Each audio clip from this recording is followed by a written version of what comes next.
Hello, in this video, you will learn the basics of linear regression. In this first part of the linear regression, you will learn the basics, and in the second part, you will learn how to optimize the coefficients or parameters of linear regression using gradient descent method. Linear regression tries to fit a linear relationship between the input values and their corresponding output. The relationship is provided in the form of straight line equation. So, if a new input value is provided, using this equation, the corresponding output is obtained. That means it is predicted. Now, consider this input x. It has a set of values, that is 10, 20, 30, 40, 50, and so on. The corresponding y values are provided as 22, then 42, 62, 82, 102, and so on. I am using a capital X like this. That means it has many values, that is a set of values, and each value in that x may be denoted as xi. Similarly, the corresponding y value may be denoted as yi. Now for input 10, you are getting the output 22. For 20, you are getting 42. Now, if you see this, can you find out any relationship between the input and output? Actually, the input is multiplied by 2 and added with another 2. That means you will get a relationship y is equal to 2x plus 2. Since this is true for all values, you can put yi here xi. And when you are using a single element, you use small letter y. If you use capital letter, it indicates that it is a set of values. So here, in the place of xi, if you put 10, 10, 2 into 10, 20, 22. 20 means you are getting 2 into 20, 40, 42.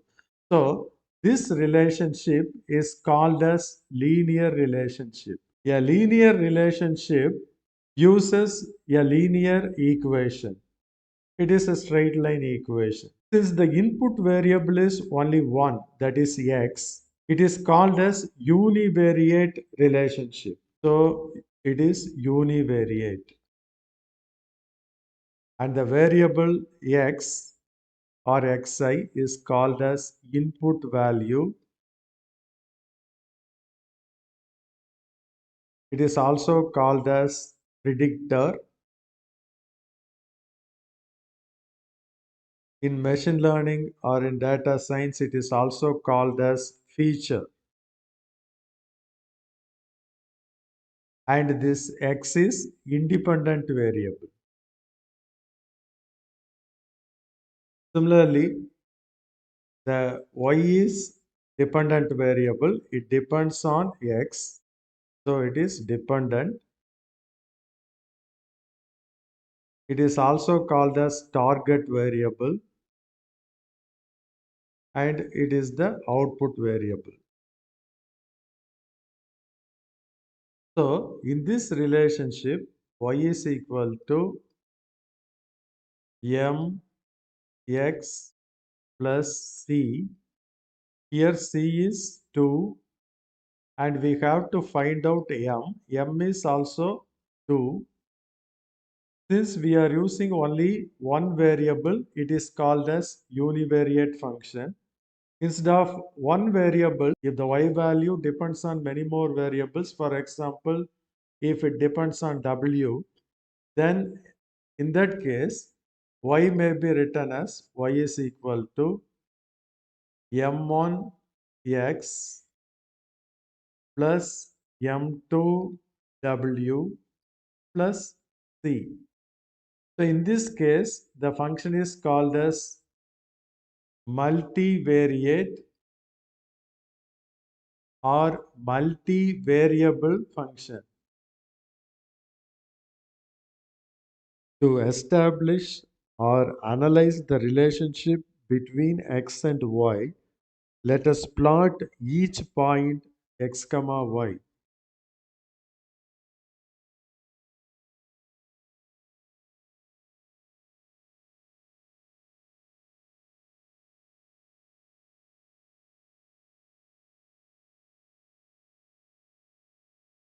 So this straight line fits the x to the variable y, and this is y is equal to 2x plus 2. I have shown only 4 values. You can extend this for the fifth value. Now, if you give an input value 100 and you want to know what will be the output value, in that case, this straight line will help you to predict that value or to find out that value. If you use the term predict, it will put that input value here and it will provide the corresponding output value. So for 100, you have to put 100 here. So 2 into 100, 200 plus 2, 202. You take value 15. 15 is the input value. You want to predict the corresponding output value. So it will be 15 into 2 plus 2. That means it will be 32. So this value is called as predicted value and it will be denoted as y cap or yi cap. If this is xi, this is yi cap. Actually, the real data is not 32. For example, I am having 35. So real value yi is the real value or actual value, or it can be observed value. Observed value means you are taking from the data set. So this is the actual value or observed value. But using the linear relationship, we have predicted this value.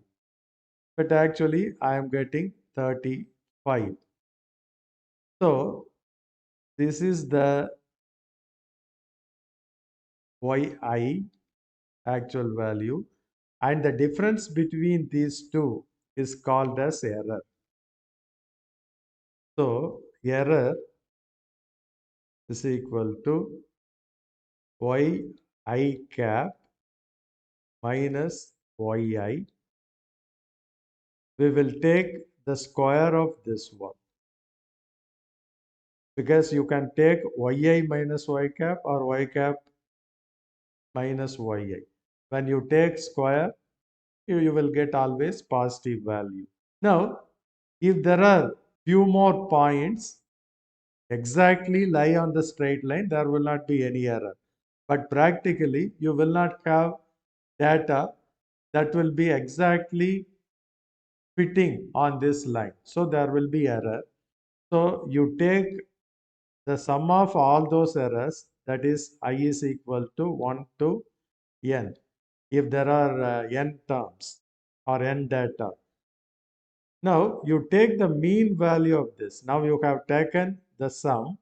If you divide this by n, then it is called as mean square error.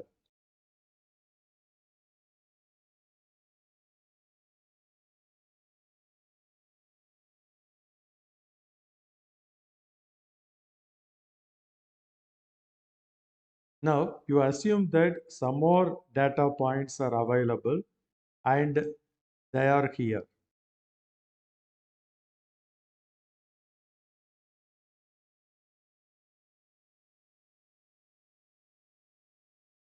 Now, for all these data points, the same straight line model will fit to this data, but it may provide some error because some points are having some distance from this straight line.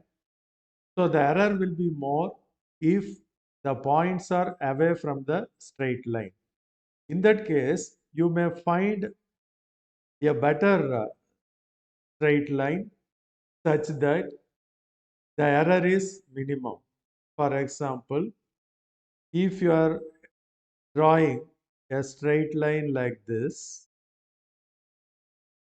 the error may be reduced if more points are near this straight line. But for this straight line, the intercept value C is different. Similarly, the slope is different. In the previous case, the intercept value was this one and slope was 2. Intercept was also 2, but now it is changing. So, if you have more data, you have to find out a best fit line. To find out that best fit line, you have to find out optimum values for M and C. Here optimum means for these M and C values, the error should be minimum. If the error is minimum, it means that all the points are close to the straight line and the straight line will be able to exactly predict the output for any given input.